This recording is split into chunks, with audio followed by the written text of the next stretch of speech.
Israel Iran இடையேயான போர் முடிவுக்கு வந்துள்ளது. குண்டுகளை வீச வேண்டாம் என்று இஸ்ரேலுக்கு எச்சரிக்கை விடுத்த ட்ரம்ப் பின்னர் இஸ்ரேல் பிரதமர் பெஞ்சமின் நெத்தன்யாகுவுடன் பேசிய நிலையில் தாக்குதல் நிறுத்தப்பட்டு விட்டதாக அறிவித்தார்.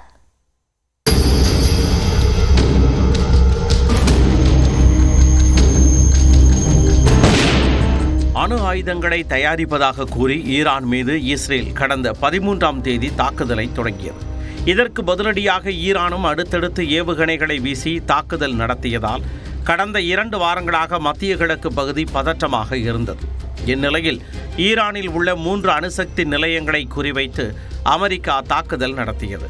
இதற்கு பதிலடி அளிக்கும் வகையில் கத்தாரில் உள்ள அமெரிக்க இராணுவ நிலைகளை குறிவைத்து நேற்று முன்தினம் ஈரான் ஏவுகணைகளை வீசியது. இதனால் பதற்றம் அதிகரித்த நிலையில் இஸ்ரேலும் ஈரானும் போர் நிறுத்தத்தை மேற்கொள்ள உள்ளதாக டொனால்ட் ட்ரம்ப் நேற்று காலை அறிவித்தார். இஸ்ரேல் தான் முதலில் தாக்குதலை நிறுத்த வேண்டும் என்று ஈரான் வெளியுறவுத்துறை அமைச்சர் கூறினார். எனினும் ஈரானில் இருந்து 2 ஏவுகணைகள் ஏவப்பட்டதாகவும் இதனை தாக்கி அடித்ததாகவும் இஸ்ரேல் அறிவித்தது. ஈரானின் வடகிழக்கு பகுதி மீது இஸ்ரேல் ஏவுகணைகளை ஏவியதில் 9 பேர் உயிரிழந்தனர். ஈரானின் அணு ஆயுத திட்டத்தில் பணியாற்றி வந்த முகமது ரேஷா செடிக்கி கொல்லப்பட்டதாக அறிவிக்கப்பட்டது. இதையடுத்து சமூக வலைதளத்தில் பதிவிட்ட அதிபர் ட்ரம்ப் ஈரான் மீது குண்டுகளை வீச வேண்டாம் என்றும் இஸ்ரேலை கேட்டுக்கொண்டார். மீறினால் அது மிக பெரும் அத்துமீறல் என்றும் விமானிகளை திரும்ப அழைத்துக் கொள்ளுங்கள் என்றும் கடுமையாக எச்சரித்தார்.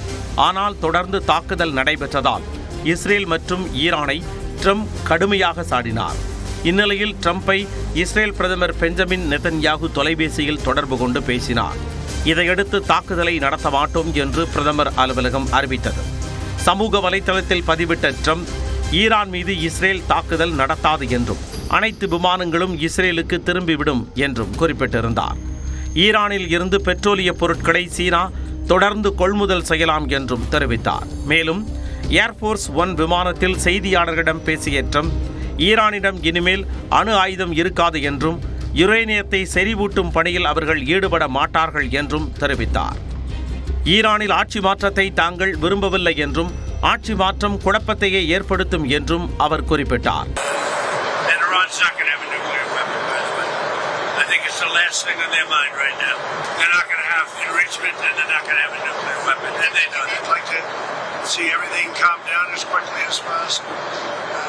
Regime change takes chaos, and ideally we don't want to see so much chaos, so we'll see how it does.